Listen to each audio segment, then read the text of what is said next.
So welcome back to Basin Motorsports for another episode on the WideFox wrap. So to this point, we have almost got the whole car completed, other than the roof. Now, the roof itself is not so bad, other than it's a sunroof, and you know it has these flippers up here. So I have them duct taped down in the channel to stay out of the way of the wrap. Sunroof obviously is covered. Remember, I covered this. This is just paper with some painter's tape over the seal. Make sure the wrap is not going to stick much to it. Now, if you got a standard roof or T-tops or anything else, this is all going to apply the way you're going to do it. It's not very difficult, other than it's basically big and flat, and it just needs to be set up properly to start with, and then you can work on it from there. Now, the width of it is going to be 60. Remember, I talked about a cylinder back, I think, on the trunk. I talked about the car being a cylinder shape. So the length of the roll goes fore aft, meaning on the top it needs to go fore aft. So fore aft on the roof is around 48 to 49 inches. I did my best to get to the center because that's almost the worst part of it. And at that point, it's roughly about 48-ish. Let's call it that. Now, remember my rule, add 2 on each side. So 48 goes to 52. I erred on a little bit on caution, so I went 53. And by laying it out, I can tell you I have about 2.5 inches on each side, roughly. So 48 was really the best number. 53 gives me about 2.5 each way. No problem, no big deal. Now, the width of the car is about 48 inches. So a roll being 60 means that I have approximately 6 inches on each side. So do your best to balance it back and forth. Now, remember when I talked about doing the setup on the windshield and that? So this is some of that knifeless tape. And I've got it set about 1/4 inch below the line of the wrap for the pillars on both sides. Of course, the rears and the fronts. And when I laid this down, the wrap actually comes down to about here. So you've got almost 3 inches of overlap beyond your end right here where it curves down, and definitely over this. So when I wrap it down and fold it over this way, when I pull the knifeless tape, it's going to cut this and leave a nice clean seam between the pieces, and then you won't see it. So at this point, let me show you. I've got magnets in there, and you can see the magnet there right in the corner. That's what's holding it. This is going to be like the trunk, so I'm going to peel it off, cut off the backing with my snitty, my little hook deal. They're called snitties. It's weird, I know. So I'm going to peel off the backing, cut it with a snitty, lay the wrap over there, and then we're going to wet it out and wrap it done.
Sound waves reaching the microphone are changed into impulses of electric current. No need to worry about your pre-recorded music tapes being accidentally erased. It can't happen. Well.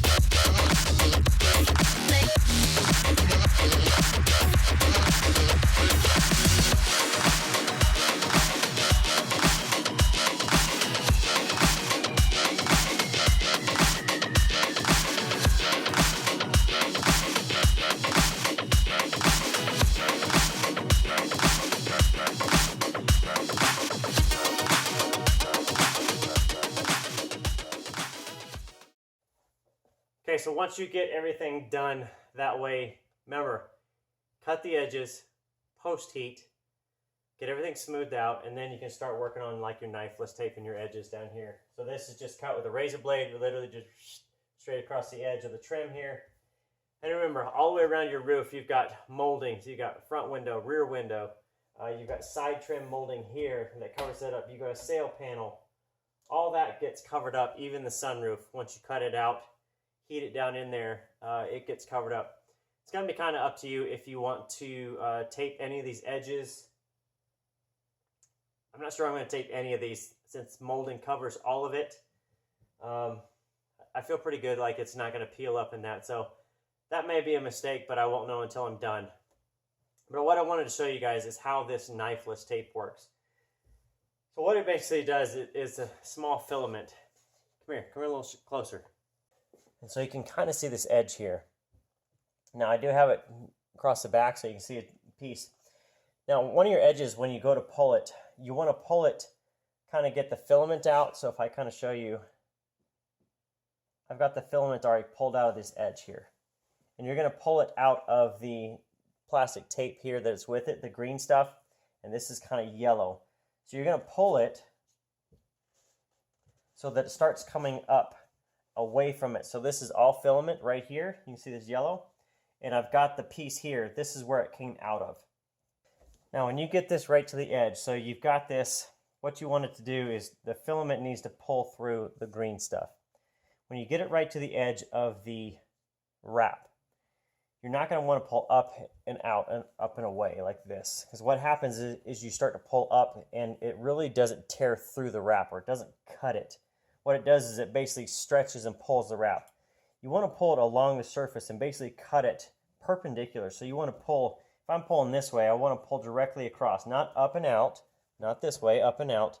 I want to pull directly across the face this way so that it basically pulls 90 degrees to this surface, or almost 180 degrees, really. It pulls parallel to it, and it really cuts straight through where you laid your tape. Now once you're done with that, it's going to leave behind the two halves of the green carrier here.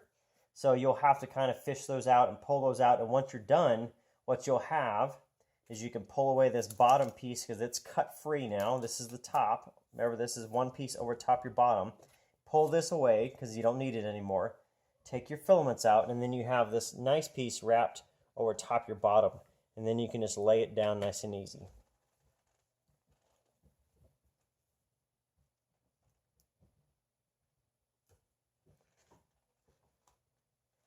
I'll tell you, I'm getting better at this stuff, but I'm still not great at it. But there you go. Okay, so that's through. Other than I've got a little hang up here. Okay, so that's done. Now, I take this bottom piece off. You will see it peels away nice and clean. Don't need that. Then you take your two halves of your carrier. Remember, you've got one on the bottom side. That's that one. And then you've got your top here. So again, you're just going to pull just nice and gently. Pull it out from underneath. That comes away nice and clean. And then you can just kind of fold your edge down. And remember, go directly down across it. Don't go diagonally or anything. Go directly down. That way it folds straight on top.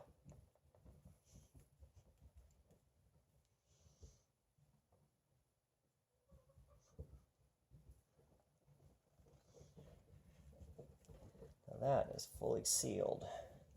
So this is what you should see at the end. Of course, here's a little bit of the carrier left. Not a big deal, but you can see it cut straight through at the bottom here.